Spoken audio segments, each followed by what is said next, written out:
up, Aquarius? Aquarius risings, those with their moons in Aquarius. Hey, I'm one of you. I'm an Aquarius sun. So go team Aquarius. We're talking about October 2025. What's happening?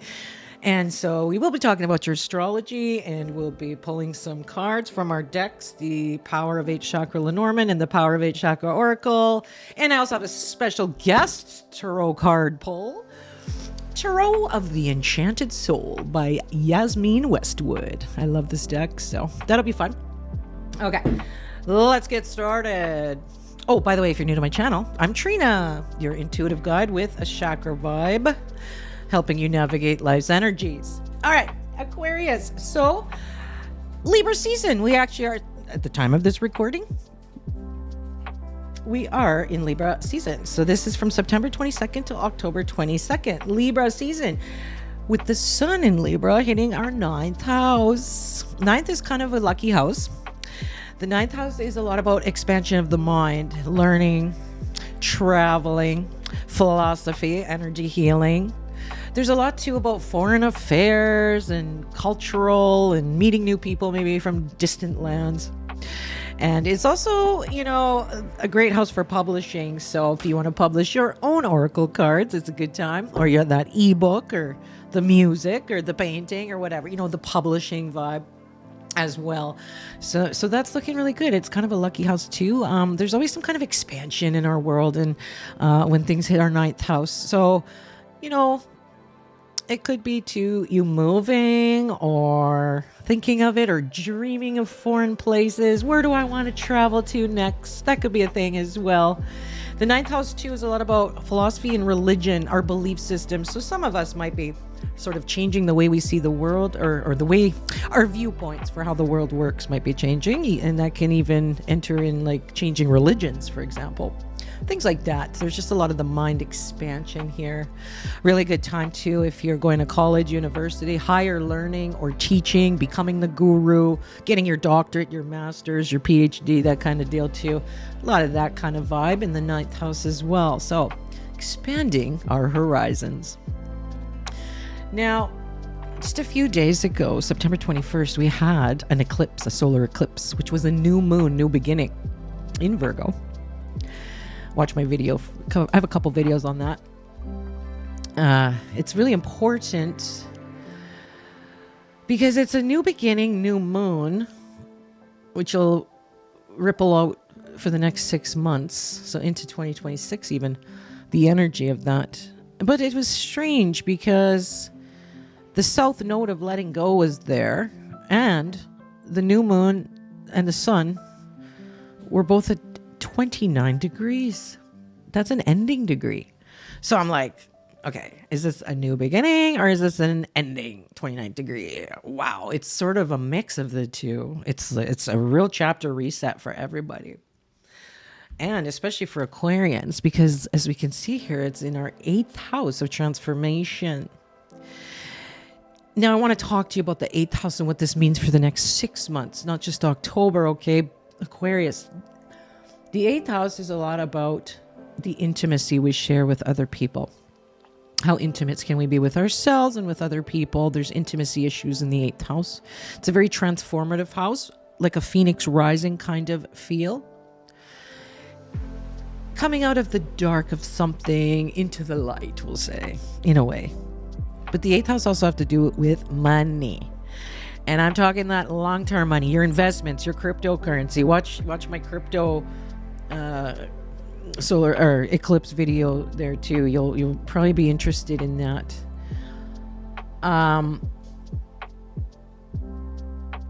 Your legacy wealth, what you leave behind when you pass away in your will, inheritance stuff.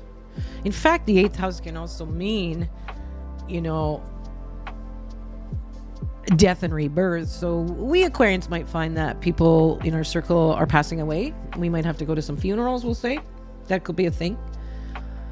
But most of all, I think the 8th house is a lot about the joint finances.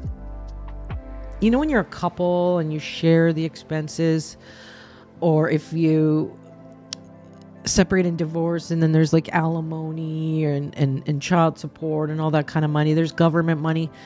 Really good time too if you're a business owner to get a loan or a grant. The government money stuff, that happens in the 8th house too. So it's one of my favorite astrologers, Lori Lothian. She says it's called chunky money. And I get what she means now. And she says chunky money. So that's the 8th house. So there's a lot of transformation there. I think that a lot of it is less codependence with people and more independence as an Aquarius. And transforming into a new Aquarius person in a way. There's a little bit of a transformation, a little bit of maturity there. I mean, during that eclipse too, the South Node was there, which is letting go of something in the 8th house. So that can mean letting go of the ties that bind you, so that you can rise and shine out of the 8th house like the Aquarius you are, and share your ideas, share your intellect, teaching and learning and all that too, and exploring the world from a different vantage point. It's almost like the Hanged Man, where he's upside down and he's looking at the world in a different way, different perspective. That's a lot about what Aquarius is going through, because when we turn that card over, it looks like he's doing a jig, right? So seeing things from different perspectives can help us transform in an easier way, better way, a more intimate way too. And this is intimacy with other people, like a spouse, but it's just being more emotionally available and more intimate in conversation and things. Because Aquarians, we are a little bit detached. That's the hierarchy, or the description of an Aquarius is inventive, futuristic, and detached, right? So this 8th house transformation is teaching us a little more about being intimate with both ourselves and with other people. It's deep. The 8th house is deep. So this new moon eclipse in Virgo in our 8th house, and that, remember, it ripples for the next 6 months. So expect some more transformations, all sorts of ways.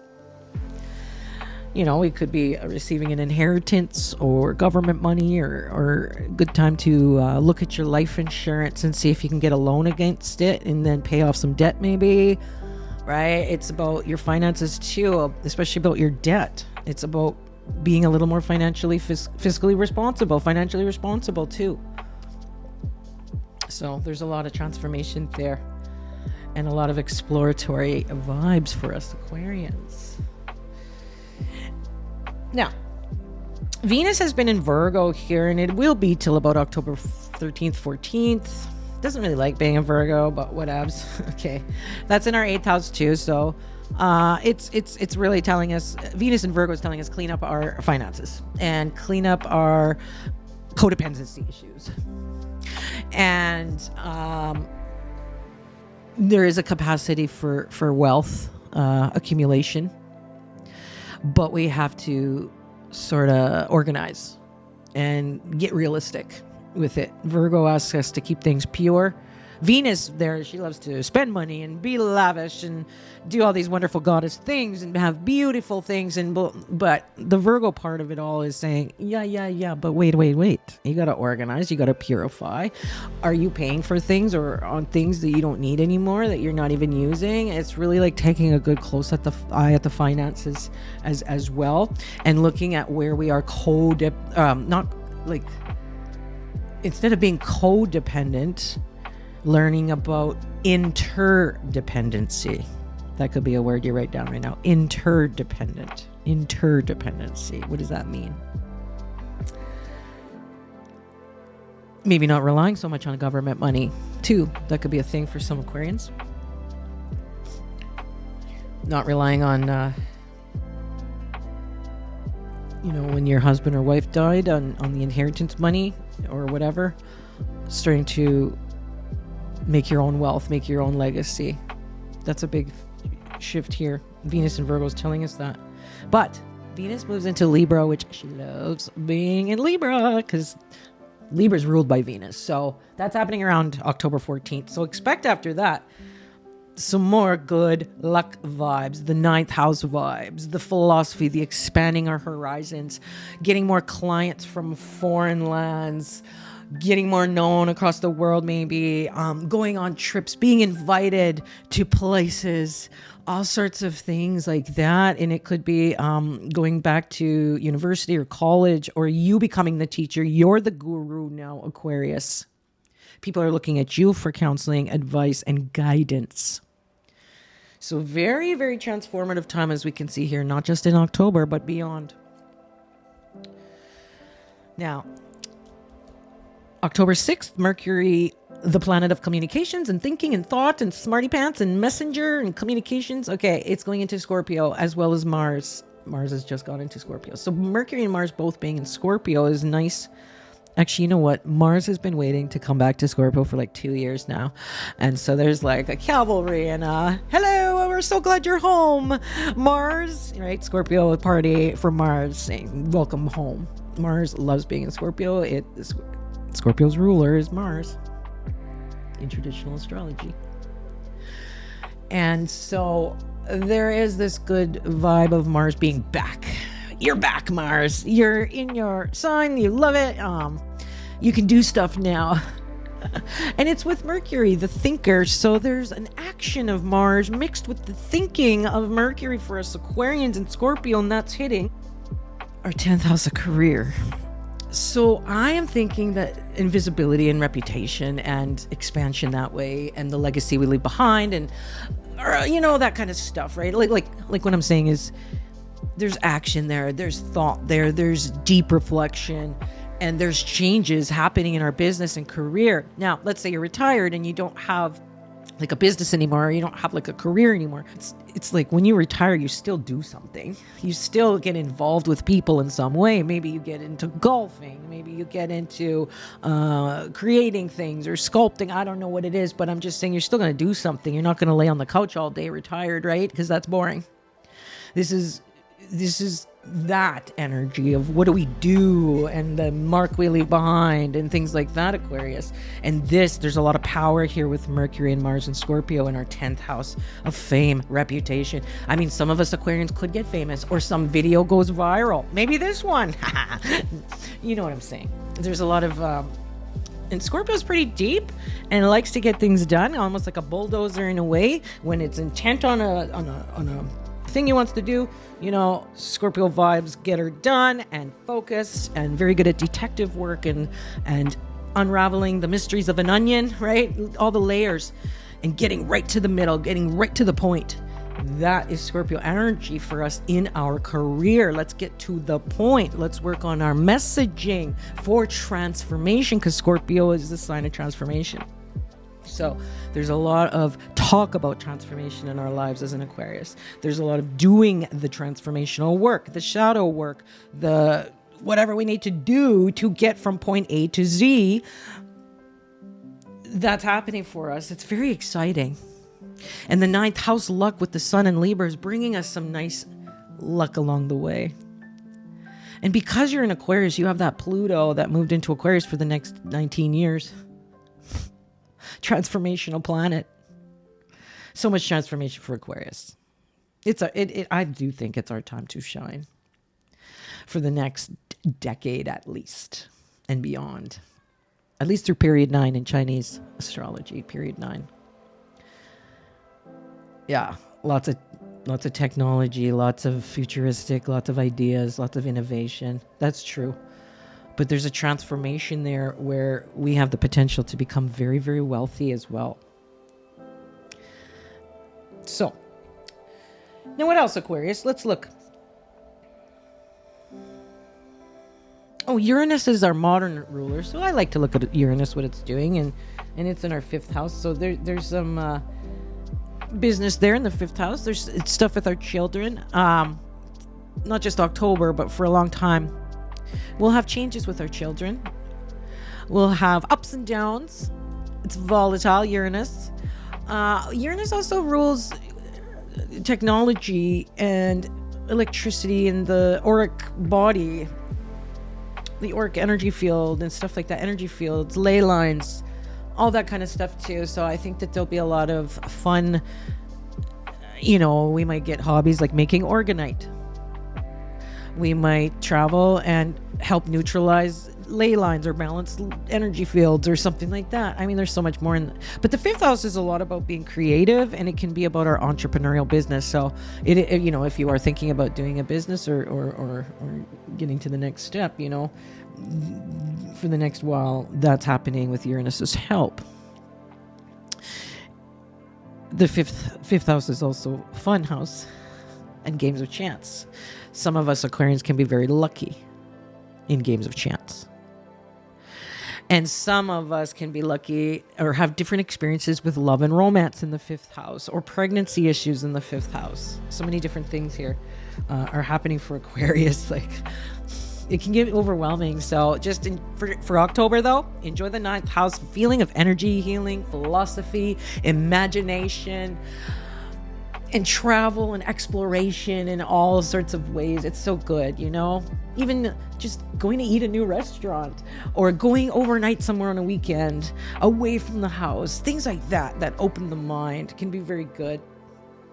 I also like to look at what Saturn's doing for us Aquarius, because Saturn's our traditional ruler in traditional astrology.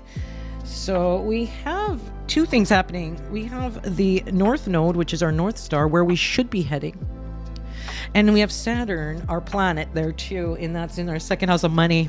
Saturn asks us to be very responsible with money. And yes, Saturn can provide restrictions to our money flow. And when that happens, it's because we're doing something wrong. And Saturn asks us to look at what you're doing wrong. Look at what you're doing wrong there, Aquarius, and fix it. And then the money will flow. I ask you to be responsible and timely and consistent. And the North Node, that's that horseshoe, looks upside down there. That's our North Node. That's where we should be. That's our direction. And that's about our value and our money and things like that. All right, Aquarius. So let's check out the cards. Time for cards.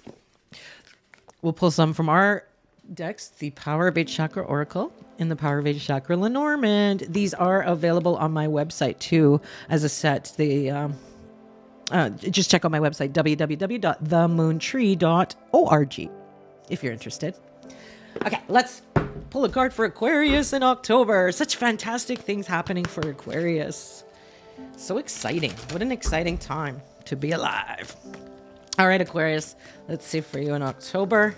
The solutions, the yes card, the key. This is one of the best cards in the deck to get, actually. This is the key, number 33, that esoteric number, master number 33 of knowledge and solutions. And I do think you are becoming the guru, Aquarius. We are becoming the guru, the teachers. There's always something to learn, too, from others. Don't get me wrong, but I'm saying we are becoming the mentors, the teachers, and we are finding solutions. And a lot of it happens through the crown chakra, which is up here, connecting to all that is, all the energy of the world, right? Your higher self, your spiritual self, your inner child, connection to spirit. That's one way with the crown chakra. Just connecting and realizing we're all energy and we're all together in this together.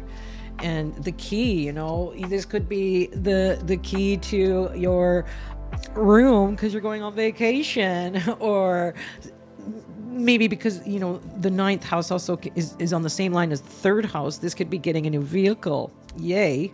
If, you know, oh, I forgot to talk about that, Aquarius. Full moon, Aries, October 6th. Mark this down. Full moon in Aries, October 6th, in our third house. This could be a vehicle. Third house.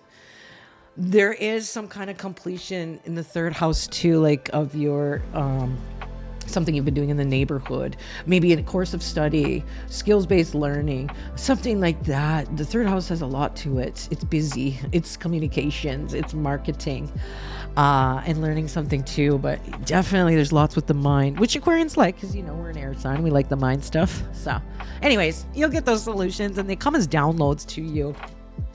So listen to those downloads, if you know what I'm saying. Okay, let's pull a pink Power of 8 Chakra Oracle card. All right, this is for Aquarius in October. Let's see what's going on. The pieces fit together. Actually, two cards came up. I have passion for life, the joie de vivre, exploration, doing things that are fun. And the pieces fit together. So sometimes it's like, you know, when you look in a kaleidoscope and it's all mixed up, but then you turn and you just get it right and then everything fits together and you're like, oh yeah, cool. So the pieces are all fitting together for us now, and having that passion with the ninth house here too, that expanding your horizons through travel and learning and publishing and all those things. It's just fun. You know, that's great. If it's not fun, it's not worth it, Aquarius. And the pieces fit together. So that looks nice. It's funny because this is number 9 and we're talking about house number 9, right? So that's funny. Okay, that's cool. Now, let's pull our special guest, Tarot of the Enchanted Soul. I love these cards. By Yasmin Westwood. All right. These are beautiful. Very cool. Blue. Gold edging. Gilded or whatever you call it. All right. What tarot card could we as Aquarius have for October 2025? So exciting. There it is. There it is. The Magician. Number 1. We are number 1. Pluto and Aquarius. All sorts of things, though. The Magician is the second card of the whole tarot deck, because the first one is Zero, the Fool, where he's embarking on the adventure. Now we're at the part where we are magical and we are creating. We have all the elements at our disposal to create the future we envision. Isn't that nice, the Magician? This is about taking action, manifestation, alchemy, focus, which we talked about too. So that is really, really neat indeed. Check it out. The Magician, number 1. The beginning of the movie. But we're magical. And you know we are, Aquarius. Having mastery too. Mastering something in the teaching and learning. Not just superficial, but actually mastering something. And going for the long game. The Magician, resourcefulness, action, manifestation, skill, alchemy. I love it. So good. So look up The Magician today on Google later. Read more about that. So good. All right, Aquarius, we've just scratched the surface. This is a general reading. But I would love to look deeper in your charts and with the cards, and I call it the cards, stars, and spirit. So come see me for a reading at www.themoontree.org. Please like and subscribe and share with your Aquarius friends who need to see this. I'm Trina, your intuitive guide with a chakra vibe, helping you navigate life's energy. And I really do appreciate you being with me today. And I'll see you in the next one. Bye.